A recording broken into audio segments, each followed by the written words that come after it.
we have another episode for Nurse on the Go. So here we go. So nibisita na sad mi diri sa bagong kananan, Yapari Steak.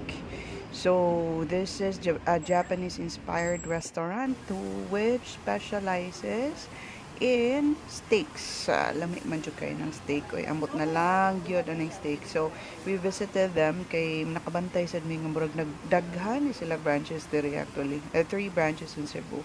So nakahita sa kuan nila dito sa SM, J Mall. So, that's why we gave it a try. Nabisitam gini dire. This is their menu. So, naani sila yung mga combo meal, nga naay rice and soup.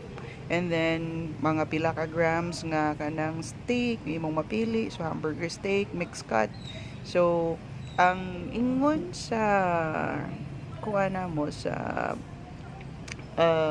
waitress is ang top seller daw nila is ang katong Yapari steak. So, yun siya. Ang Yapari steak is lean meat. Whereas, ang katong is top blade. Burag na siya medyo kanang fatty part. So, ang amua is, I like it lean. I like it also fatty. Kaya mo na nagda sa flavor. So, we chose katong mix nga mix cut. So, a combination of both. Pero, their best seller is the Yapari steak. So, that's the lean meat nga kanang steak. And as you look sa ilaha diring IT Park na branch, makita ragid nimo ang ilahang kitchen, how they prepare things. So you would really know that they're clean kay they're very transparent when it comes to their kitchen. Yeah. Mo ni siya, prepare na nila ang mixed cut nga steak. So that's a combination of Yapari. Kalimot ko sa isa kung sa to. But that's the set B nga katong burag na sa fatty part nga steak. So ngita yun yung mix kita. At least makatilaw mi sa duha. And this is how they serve it. Butangan nila og tissue. See? Nindot kayo og presentation ng uban pero sa ilaha surprisingly there you go. Tissue mo ibutang. No. Pero naibumit ako ang anong ila nang gibuhat, and then I realized pag after na ko kaon na inigbutang man day sa steak, grabe kay siya mag-sizzle. So in order to protect na dili ka maigo sa kanang nag-splatter na mga oil, they cover it with tissue. So pag present nila sa sauce, ila sa gi-introduce na kani siya nga sauce mo ni na. Oh, niya dahil pagkahuman kay wa man mi kadungog so nang mutana sa nang balik kunsa. So they have 3 sauce, mo to siyang teriyaki. They have this sauce soup, and also the other one is onion. And yeah, this is how they serve it. Instead of sizzling later, they're cooking their steak in stone. And then, pero nagtilaw lang niya ito ganina. Actually, before nagtilaw na ko. It was really tapang. So, ikaw ditis mo ang magtimpla. So, you can go well. Pwede na nimo dagano ng kanang imuhang Himalayan salt man ang gigamit nila. So, you could just use the Himalayan salt.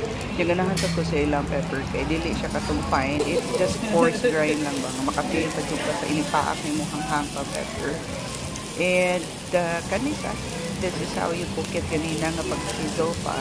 So, you have to make sure na naayos na siya mapurma. Ayaw sa sige, bali-bali na yun.